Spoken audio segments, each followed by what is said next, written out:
So the radical left has gone to a new low, even for them, and that's saying something. They're so low they're practically dirt, which is, as you know, one of the lowest substances we have on Earth. Is the dirt, because it's right there under your feet, and you just walk on it, and you're like, oh yeah, look at that dirt, it's dirty.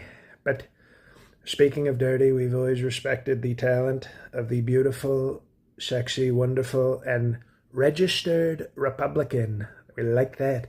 Sydney Sweeney. Sydney Sweeney has been attacked by a few bloggers and a few TikTok accounts that we paid. We found sort of the ugliest, weirdest radical left women to claim that American Eagle, we love American Eagle, that their jeans ad was, some sort of Hitler ad, which it's not. We wanted it to be, but they said, no, sir, we're not doing that. And I said, okay, well, we'll spin it some other way then.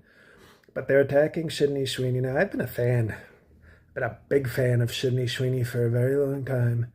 And, I actually watched Euphoria for the articles. But I was always unsure because I knew she came from really unbelievable MAGA trash, like the kind of family that only watches her sex scenes when she's on TV, that kind of level. And so I was afraid, because she does so much memorization on her shows and movies, that I thought, is she going to be sort of simple enough to become MAGA and Republican?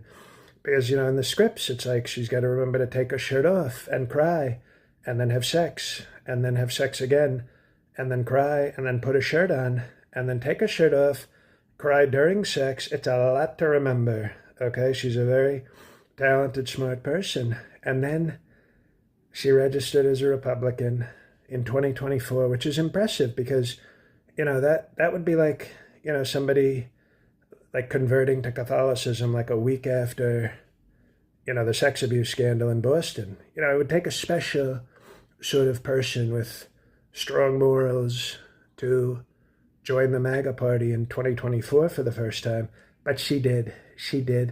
And I've actually talked about, maybe doing a reboot in terms of replacing, since this is a reboot of the Trump presidency, what if we get rid of the miserable, surly looking model Melanoma and replace her with a big, busty, naked, young hottie named Sydney? And people said that would do strongly with our male voters, sir. And I said, we like that. And it would probably make Ivanka very jealous also. So that's like, two blonde, busty birds with one Trump Truth Social post. So we stand with Sydney Sweeney.